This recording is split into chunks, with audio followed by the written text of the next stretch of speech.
Señor. San Lucas capítulo 24, y allí pusimos, ellos iban rumbo al ocaso, ya voy a explicar por qué. Marcos en su evangelio cita que iban al campo, cuando aparece así en Marcos capítulo 16 y verso 12, dice: pero después apareció de otra forma a dos de ellos que iban de camino yendo al campo, y luego acá dice qué aldea era, que era la aldea de Emaús, pero dice que iban al campo, ¿no? Sacábamos la cuenta, son 12 kilómetros entre Jerusalén y Emaús, así que era como ir de acá a Oma. Y aclaramos porque estaban los hermanos de Ahoma esta mañana que no es ir al campo, ir a Ahoma, que se parece bastante, pero solo para medir las distancias.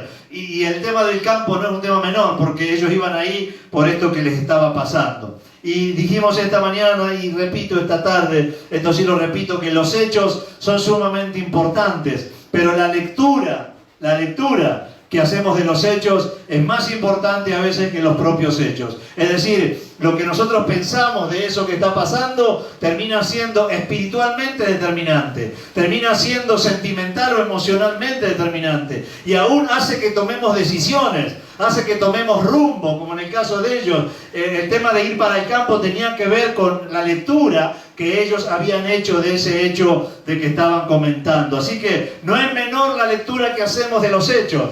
Y entonces pensamos cuántas cosas sucedieron desde marzo hasta ahora, cuántos hechos han acontecido en el mundo, en Argentina, aún en nuestras propias familias y vidas. Y la lectura que hagamos de esas cosas que pasaron, la lectura que hagamos de esos hechos va a determinar, como dije, no solo nuestra fe, sino también va a determinar nuestras emociones y aún el rumbo de nuestra vida, como le pasó a estos hombres. Por eso hago mención y énfasis a que fueron camino del campo, se iban de Jerusalén, ya dejando atrás Jerusalén para volver a su vida y a sus cosas, porque según ellos, como vamos a leer, la lectura que habían hecho de la muerte de Jesús los había llevado a ese estado. El hecho del cual hablaba era la muerte y resurrección que no creyeron del Señor. Para ellos todavía Jesús estaba muerto. Y fíjese lo trascendente que es la lectura que hacemos de los temas. Porque el hecho de la muerte de Jesús iba a traer y trajo de hecho salvación a toda la humanidad. Un hecho glorioso, un hecho histórico, un hecho esperado, anunciado por los profetas. Un hecho anunciado y esperado por la humanidad toda, por lo menos aquellos que conocían del plan del Señor, aquellos que de alguna manera habían escuchado. Y ese punto era culmine para la humanidad, era central en la humanidad. Sin embargo, ese hecho tan notorio, tan trascendente, tan importante, tan glorioso, tan positivo, para estos hombres era algo mucho, pero mucho,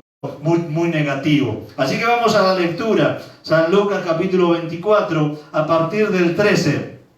Y vamos a ir en esta primera etapa hasta el versículo 15, por lo menos la primera parte. Y dice: y aquí dos de ellos, hablando de los discípulos, iban al mismo día a una aldea llamada Emaús, que estaba a unos 70 estadios de Jerusalén, que son esos 12 kilómetros aproximadamente. E iban hablando entre sí de todas aquellas cosas que habían acontecido. Eso que había acontecido era la muerte del Señor. Y sucedió que mientras hablaban y discutían entre sí, se ve que ellos venían discutiendo acerca de la muerte del Señor y no se podían poner de acuerdo, por eso la discusión. Estarían hablando de aquello que había pasado, que para ellos a este punto era negativo lo que había pasado. Disentían acerca de la opinión que tendrían del hecho. Para alguno a lo mejor habrá pensado que habrá sido bueno, para otro habrá pensado ¿para qué tuvimos tanto tiempo? 3 años aproximadamente, se calcula del ministerio de Jesús. Hemos perdido 3 años siguiendo a este hombre que ahora los romanos lo mataron, lo entregó el Sanedrín. Así que ellos venían hablando y no se ponían bien de acuerdo, a pesar que la Biblia dice que eran discípulos de Cristo. No se ponían de acuerdo respecto de un hecho, y a veces pasa entre los cristianos. Estamos analizando un hecho y no nos ponemos de acuerdo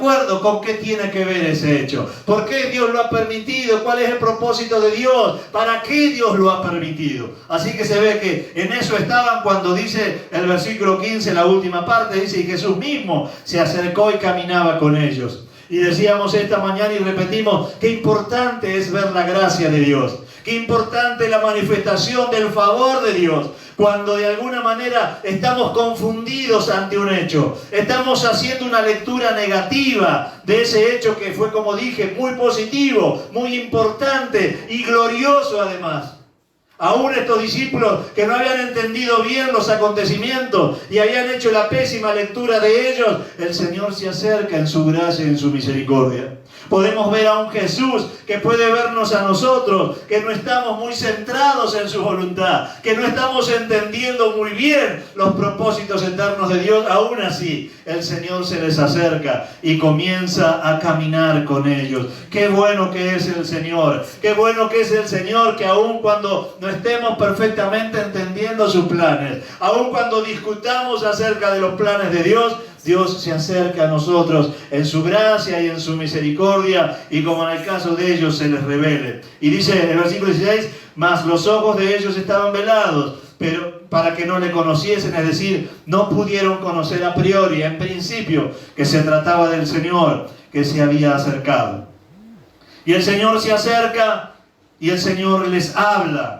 Y le dice, ¿qué pláticas son estas? ¿De qué están hablando? ¿Qué pláticas son estas? ¿De qué están hablando? ¿Qué tenéis entre vosotros mientras camináis? ¿Y por qué están tristes? El Señor nota que estaban hablando de algo que había mudado su ánimo, había mudado sus emociones y les había generado pena, tristeza, angustia. Eso que ellos pensaban de ese hecho, que era la muerte del Señor, había generado en ellos un sentimiento de dolor, un sentimiento de tristeza. Y como dije, es tan determinante la lectura que hacemos de los hechos, que ahora ellos estaban sufriendo, estaban dolidos por algo que tendrían que haber estado celebrando. Aunque la muerte del Señor fue agónica y fue dolorosa para los que lo querían, los que creyeron en Él tendrían que haber estado gozosos de saber que las profecías se habían cumplido, que el Señor evidentemente iba a morir, pero al tercer día iba a resucitar. Y de alguna manera había generado en ellos este dolor, esta angustia, esta tristeza que los había embargado. Respecto a lo que pienses de lo que está pasando, a lo mejor vayas generando emociones o sentimientos que correspondan con eso que estás pensando. Y si lo que estás pensando no concuerda con los propósitos de Dios, no concuerda con los hechos de Dios y la visión de Dios de los hechos, como dije esta mañana, a lo mejor tengas angustias que Dios te quisiera evitar. Tendrías angustias que son innecesarias, porque este dolor, esta angustia, esta tristeza de estos hombres tenían que ver con la lectura que ellos hicieron de los hechos que acontecieron, y no de los hechos en sí, sino de lo que ellos entendieron de eso que pasó. Entonces el Señor, como si no fuera Dios, le dice, respondiendo uno de ellos, al preguntarle, ¿no? Respondiendo uno de ellos, dice, que se llamaba Cleofás, y le dijo, eres tú el único forastero en Jerusalén que no ha sabido las cosas que en ella han acontecido. Y el Señor, como si no fuese Dios, le dice, ¿qué cosas? Y no viste, no te enteraste, le dicen los discípulos de Jesús, que era poderoso en palabra delante de Dios y poderoso en obra, y los principales lo entregaron, y de pronto en sus palabras estaban mostrando el desconsuelo, lo que ellos pensaban que había pasado. Nada evitó que Cristo fuese a la cruz. Los principales lo entregaron y los romanos lo mataron. Y en sus palabras entendemos la desilusión, el descontento, el desconcierto que les había causado la muerte del Señor. Ellos creyeron que era el final. Ellos creyeron que no había esperanza, que era la desesperanza misma, que no podían ahora. Habían puesto su esperanza en Jesús, creyeron que era el Mesías, y mirá cómo había terminado. Al final el Sanedrín terminó siendo más poderoso que nuestro Salvador, decían ellos en su pensamiento, y ese pensamiento los entristeció. Al final los romanos terminan siendo más poderosos que nuestro Salvador, decían ellos en su pensamiento, y ese pensamiento los entristeció. Yo imagino al Señor, porque después toma la palabra, después que ellos relatan brevemente lo que había ocurrido, que era el objeto del altercado, de la discusión, pero además del desánimo y la desesperanza, de la confusión. El cristianismo ha fracasado, decían ellos. Pusimos la mirada en Cristo y ha fracasado, no hay más Cristo. No hay más evangelio, no hay más iglesia. Yo pensaba y le comentaba a los hermanos esta mañana, cuántas cosas han cambiado que nos han hecho pensar el final, ¿no? En algunos, o que esto es así, o hasta cuándo irá a durar, o que la iglesia puede dejar de ser iglesia, o que podemos no ser lo que somos. A veces la lectura de lo que pasa, la lectura que hacemos de lo que pasa, va generando en nosotros un distanciamiento de la fe. Y se embarga nuestro corazón de desánimo, de desesperanza, de la sensación de fracaso. Ellos estaban pensando, Jesús no pudo, pudieron el Sanedrín y pudieron los romanos.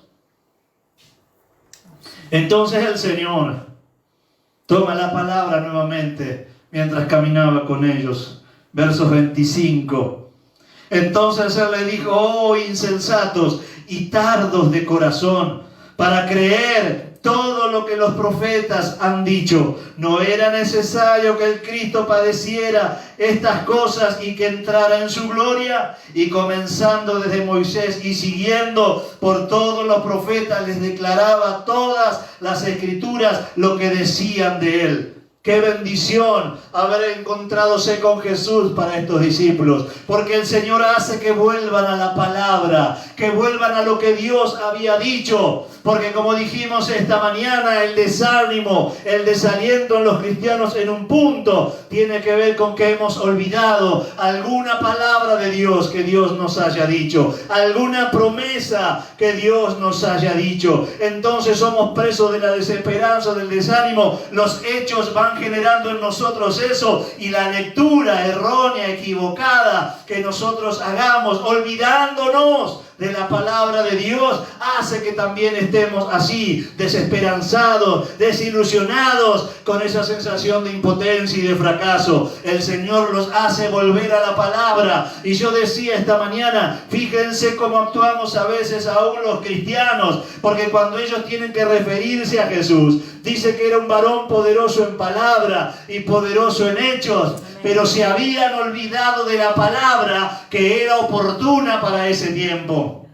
Hermanos, la Biblia está llena de tesoros, pero hay una palabra que es oportuna para cada tiempo. Y cuando los cristianos recordamos otras palabras, pero no la que es oportuna para el tiempo que estamos viviendo, entonces la palabra no puede dar fruto. Ellos reconocían en Jesús que era poderoso en palabra, pero se olvidaron de todas las palabras de Dios que hablaban de los padecimientos de Jesús. Así pasa con los cristianos a veces. Recordamos un montón de palabras, tenemos un montón de predicaciones, pero la palabra oportuna, la palabra rema, la que tiene que ver con nuestro estado, la que tiene que ver con la circunstancia por la que estamos pasando, a veces las olvidamos. Y como nos olvidamos de esas palabras puntuales, no importa que reconozcamos a Dios y el poder de su palabra, en otras palabras, porque no tendrá efecto sobre nuestras vidas. Entonces el Señor los lleva a que piensen en esas palabras que tenían que ver con ese tiempo. Hay una palabra de Dios para cada tiempo vivido, para cada tiempo transcurrido. Pero si somos presos de la desesperanza o del desánimo, como decíamos esta mañana, lo más probable es que hayamos olvidado las palabras que tienen que ver con ese tiempo. Yo no me dejo de asombrar cuando veo estos relatos en la Biblia, porque ellos reconocían, y de hecho eran buenos discípulos, ya lo vamos a ver, eran discípulos íntimos del Señor. Pero esa palabra oportuna, la que era para ese tiempo, la habían olvidado. Los cristianos solemos poner en los muros, en los Facebook y en los muros y en los estados palabra de Dios todo el tiempo, pero a veces olvidamos la palabra que es oportuna para la circunstancia de vida.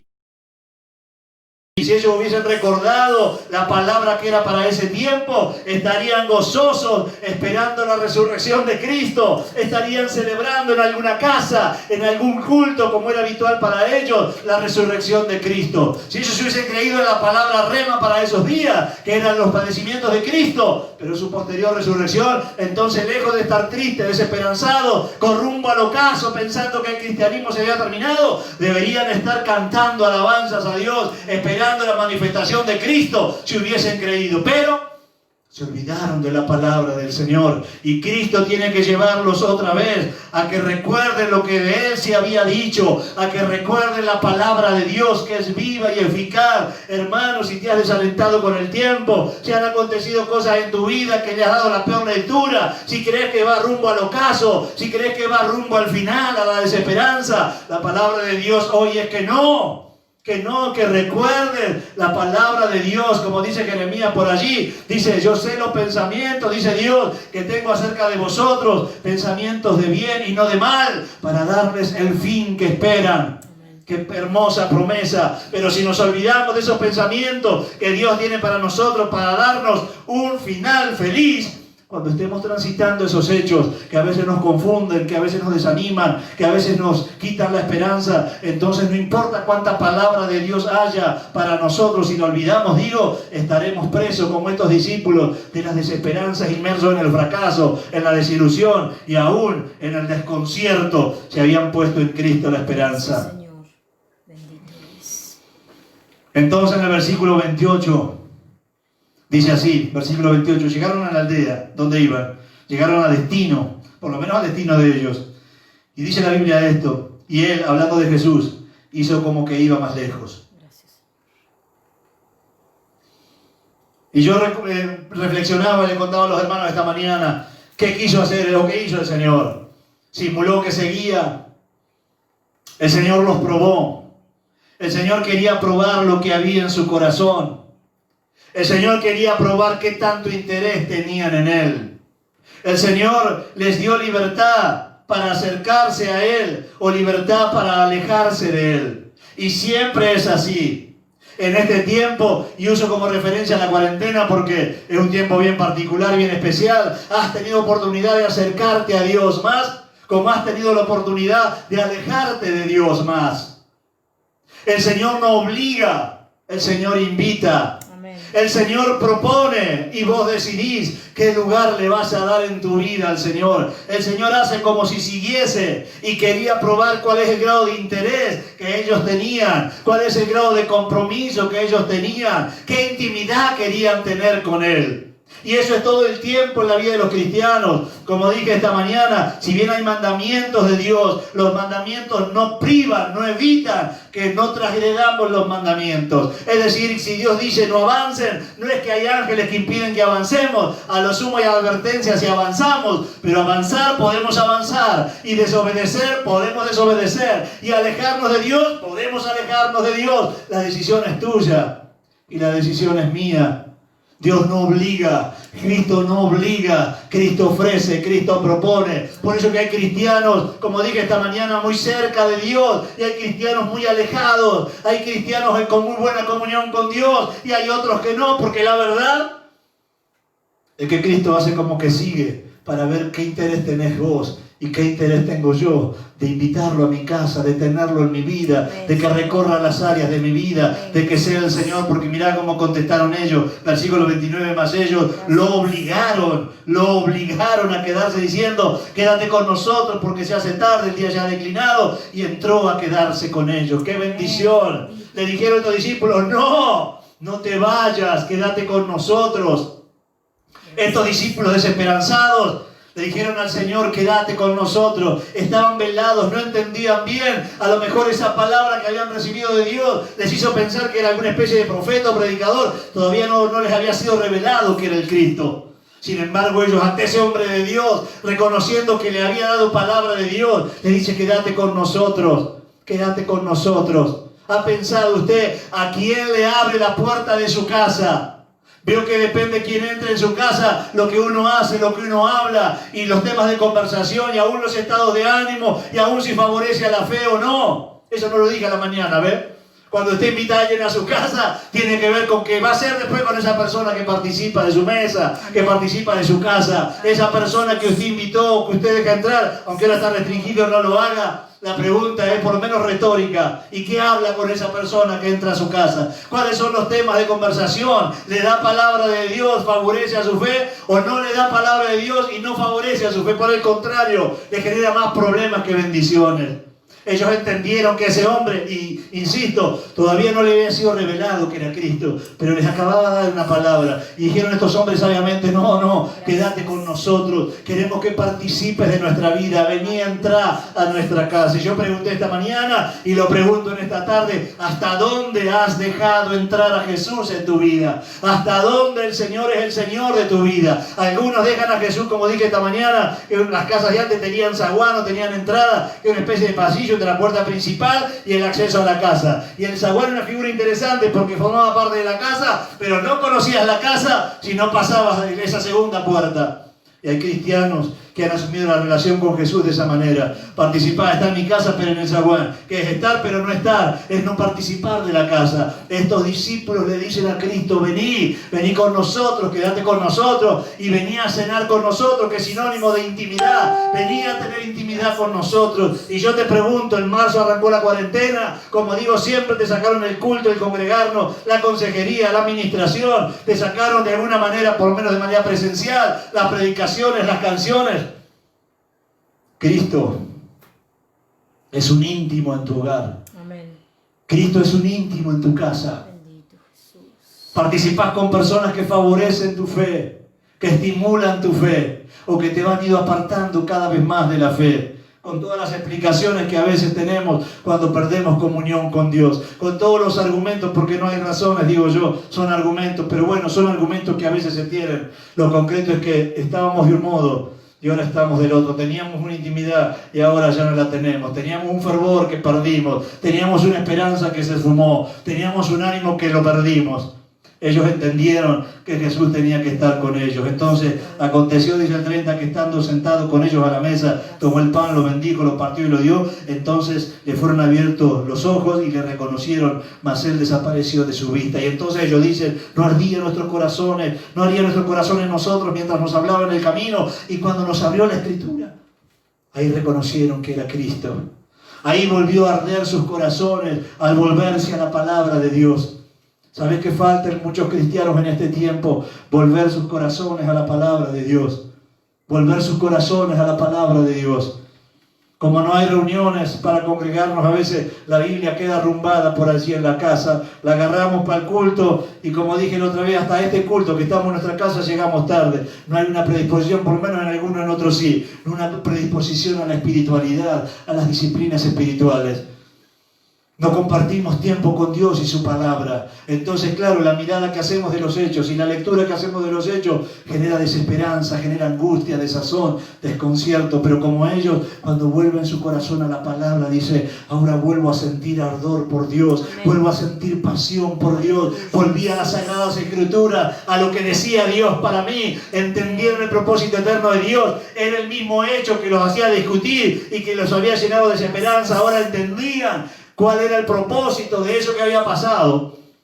Y dice esto, y levantándose a aquella misma hora, miren, ni siquiera esperaron a que amanezca, como decíamos esta mañana. Así que de noche volvieron a Jerusalén. Y este es el énfasis que puse esta mañana. Ellos iban camino del ocaso. Ellos iban camino a la desesperanza, a la desilusión. Ya está, terminó, fracasó el cristianismo. Pusimos la esperanza en Jesús, no era el Mesías, evidentemente. Ahora vuelven hacia el mover, que era en Jerusalén. Vuelve el rumbo, cambia el rumbo de sus vidas. Su rumbo cambió, iban rumbo al ocaso y ahora van a hacer un nuevo amanecer, como fue el título del sermón y que hice énfasis esta mañana. Esos corazones llenos de tristeza, esos corazones llenos de desesperanza, esos corazones llenos de fracaso, ahora iban donde Dios se estaba moviendo. Ahora iban donde estaban sus hermanos. Ahora iban donde el propósito de Dios se estaba cumpliendo. ¿Sabes qué? Una mala lectura de los hechos puede hacer que tu rumbo sea hacia el fracaso y al desánimo y el desaliento. Una mala lectura de las cosas que acontecen puede apartarte cada vez más de Dios. Pero cuando entendés los propósitos de Dios, cuando Dios te revela su gracia, entonces no solo cambia tu estado de ánimo, no solo cambia tu fe, no solo cambia tu esperanza, no solo cambia tu ánimo, sino también cambia tu ritmo, tu rumbo de vida. Ellos se encontraron con Dios, iban camino al campo, a volver a sus quehaceres. Ahora entendían que tenían que volver hacia Jerusalén. Qué maravilloso es esto. Hay un nuevo amanecer de Dios para vos que has estado mirando el ocaso, que has estado mirando el final, que crees que la desesperanza es lo que va a acontecer, que crees que el hecho traumático es el que va a suceder. Hay un nuevo amanecer. Vas rumbo a un nuevo amanecer. Los cristianos nunca marchamos hacia el ocaso, porque lo que nos espera adelante es mucho más glorioso que lo que hemos vivido hasta acá. Porque lo que todavía no hemos vivido es la esperanza gloriosa, y eso está delante nuestro, y hacia allá vamos. Un cristiano nunca camina hacia la desesperanza. Un cristiano nunca camina hacia el fracaso ni hacia el desánimo. Un cristiano siempre va a caminar hacia el nuevo amanecer de Dios para él, cuando entiende los hechos y hace una lectura acertada de esos hechos conforme al propósito de Dios y conforme a la palabra de Dios para eso que está aconteciendo en su vida. Alabado sea el Señor. Ellos volvieron a Jerusalén y contaron a sus hermanos que se habían encontrado con Jesús. Horas antes, minutos antes, porque eran 12 kilómetros, no se tarda tanto. Ellos estaban pensando que no tenía sentido ya estar en Jerusalén. No tenía sentido ya estar donde Dios se estaba moviendo, porque eso había terminado. Había fracasado Cristo. Habían podido más el Sanedrín y los romanos. Sin embargo, ahora ven la realidad. Ahora ven lo que Dios había hecho. Ahora ven el cumplimiento de la palabra de Dios y quieren volver donde Dios se estaba moviendo. Sabes que tus decisiones, el rumbo que vas tomando, van marcando de alguna manera lo que hay en tu corazón. Como dije esta mañana, un corazón lleno de Dios, un corazón con fervor por Dios, busca estar donde hay otros cristianos, busca estar donde Dios se mueve, busca estar donde Dios se manifiesta, busca estar donde puede alcanzar el propósito de Dios. No camines hacia el ocaso, no camines hacia la desesperanza, no camines hacia el desaliento, mucho menos a la amargura y al rencor. Gira tu vida a los planes de Dios, gira tu vida rumbo a los planes de Dios, gira tu vida rumbo a lo que Dios tiene pensado para vos. Porque como dije esta mañana y repito en esta tarde y dio sentido y título a nuestro sermón, hay un nuevo amanecer. Amén. Hacia dónde ir en Dios. Amén. Estos hombres ni siquiera esperaron que la noche termine y el día clarezca. En esa misma noche dicen, es posible un amanecer en Dios aún en plena madrugada. Esto es una metáfora, me salió media poética. Mira, es posible un amanecer en Dios aún en plena madrugada. Le acababan de decir al Señor minutos antes, es tarde, se hizo de noche quedarte. Ahora ellos entienden que ni siquiera tenían que esperar al amanecer del día, porque Dios se les había revelado. Y ahora entendían los propósitos de Dios. Y ahora entendían por qué había sucedido lo que había sucedido y querían volver donde Dios se estaba moviendo. Gracias. Gracias. Bendito sea Dios por esta palabra. Bendito eres, Señor, te adoramos. Bendito sea Dios por todos aquellos que esta mañana cambiaron su rumbo. Bendito sea Dios por los que van a cambiar el rumbo en esta tarde. Gracias. Y los que irán a cambiar el rumbo cuando escuchen esta palabra y Dios les hable al corazón. Aquellos que los hechos acontecidos, más la lectura que ellos hacen, los haya desesperanzado, los haya desanimado, aún los haya confundido, aún los haya desconcertados. Si vuelven su corazón, si vuelven su espíritu, si vuelven su mente a las palabras de Dios, entonces es posible que también se mude su ánimo. Y no solamente se mude su ánimo, sino que haya cambios en su fe. Y no solamente que haya cambios en su ánimo y en su fe, sino que también haya cambios en su rumbo de vida. Gracias, Jesús. Esta es la palabra que quiero dejar. Dios no te obliga, Dios te da libertad. Aleluya. Su visión de las cosas cambiaron. Sus pensamientos de las cosas cambiaron. Sus sentimientos de las cosas cambiaron. Su fe en los hechos acontecidos cambió. Y su rumbo también cambió. Gracias, ya no iban camino al ocaso, ya no iban al campo a dedicarse otra vez a sus tareas. Estaban yendo a Jerusalén, donde Dios se estaba manifestando. Amén. Cierre sus ojos por un momento. Yo no sé cómo venías allá por el 19 de madrugada del 20 de marzo. No sé cuál era el rumbo de tu vida. Tampoco sé cuántas cosas han acontecido en este tiempo y lo que ha acontecido en cantidad y en calidad de hecho. Pero a lo mejor una mala lectura de eso que Dios ha permitido haya generado desconcierto, desánimo, desaliento, desesperanza, aún sensación de fracaso. Pero como estos discípulos, cuando volvés a la comunión con Él, cuando volvés al apego a su palabra, cuando volvés a recordar lo que Dios ha dicho para sus hijos, entonces cambia el rumbo de las cosas. Y ya no vas hacia el ocaso, la desesperanza, sino vas hacia el nuevo amanecer que Dios tenga para vos. Cerrá tus ojos por un momento, presentate delante de Dios. Olvídate aún de los que están con vos en este tiempo. Seguramente habrá familiares con vos, no sé cómo participan del culto cada uno, si estás solo o estás sola en tu casa en esta tarde-noche. Quiero invitarte a que tengas un tiempo de oración al Señor. A lo mejor la visión de Cristo en estos meses se ha nublado un poco. A lo mejor han acontecido cosas que no entendiste bien, o hiciste una peor lectura. Eso generó tristeza en tu corazón, desesperanza, desánimo, desconcierto, sensación de fracaso. Pero si volvés al Señor y volvés a la intimidad con Él en este tiempo, Dios va a darte un nuevo amanecer. Amén. Los discípulos, pudiendo dejarlo ir, lo obligaron a quedarse. Gracias, Padre. ¿Dónde está Cristo en tu hogar en este tiempo? ¿Dónde está Cristo en tu vida en este tiempo? ¿Dónde está el Señor en tu familia en este tiempo? Oh Señor Jesús. Invítalo a quedarse en tu casa. Si lo has tenido en el zaguán, que era parte de la casa, los más grandes saben, este tipo de casas ya casi no se ven. El zaguán estaba entre la puerta de calle y la puerta principal para entrar a la casa. Formaba parte de la casa, pero nadie podía decir yo conozco esa casa si solo conocía el zaguán.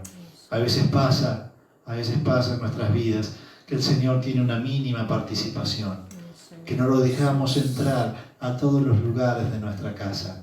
Estos discípulos le dijeron al Señor, sí o sí quédate con nosotros, nos conviene que estés con nosotros. Así que mientras estás presentándote delante de Dios, quiero orar por vos en esta tarde-noche. Padre, te damos las gracias por tu bendita palabra. Qué maravilloso encuentro con esos discípulos. Qué maravilloso encuentro de esos discípulos con tu gracia. Qué importante que es para nosotros aprender que no importa cuán glorioso sea el hecho, no importa cuán grande sea el hecho, cuán victorioso sea el hecho, si lo leemos mal, seremos presos de la desesperanza, seremos presos del desánimo y el desconcierto.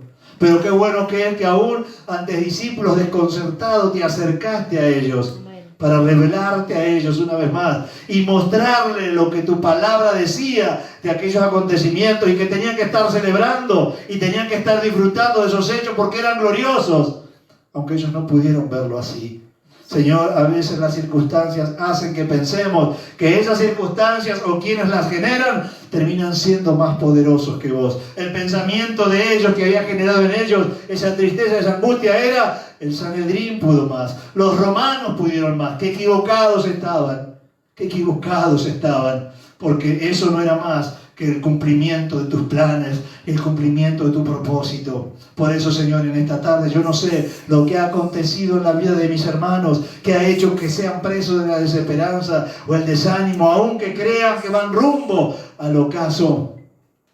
Que en esta noche, Señor, tú puedas mostrarle un nuevo amanecer, que hay un amanecer para ellos, que tienen que cambiar el rumbo, que ningún cristiano está diseñado para ir a la desesperanza o al fracaso, que nos has diseñado, Señor, para que nuestro final sea glorioso. Y mientras tanto, tantos días como pasan y nos tocan vivir, estaremos un poco más de ese final glorioso que está reservado para nosotros, los que hemos creído en Jesús. Yo quiero rogarte, Señor, por aquellos hermanos que por pensar en algo que les puede haber ocurrido y se olvidaron de tus palabras respecto de eso y se olvidaron de tus promesas respecto de eso, puedan volver su corazón a tu palabra, puedan volver su corazón a tus promesas, puedan volverse a afirmar en tus verdades, porque entonces, Señor, su fe va a cambiar, su estado de ánimo va a cambiar, su visión de las cosas va a cambiar y el rumbo de sus vidas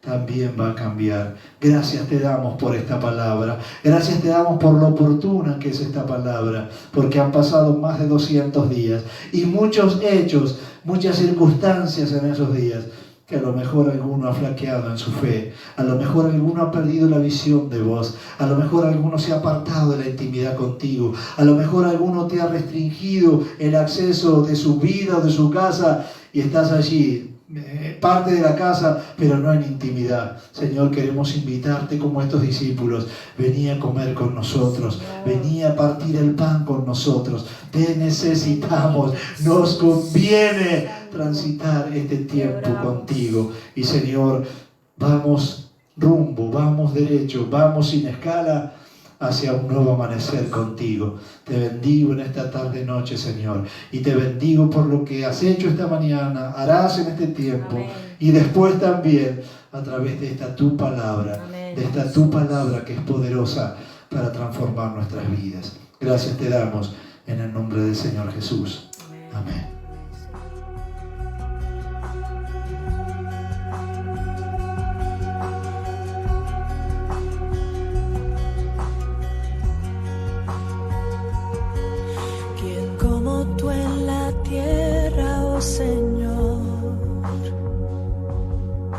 Hermoso, inigualable es tu valor,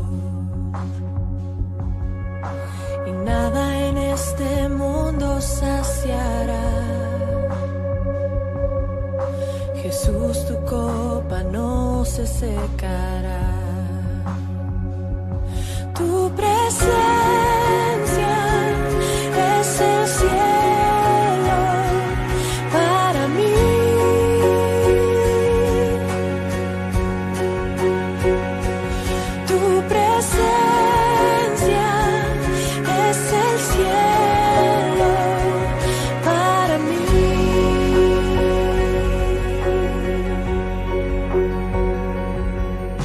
Tesoro de mi alma y corazón, me das tu gracia aunque débil soy. De mis errores eres redentor, de mi futuro eres el guardador.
Y mientras tenga vida esperaré,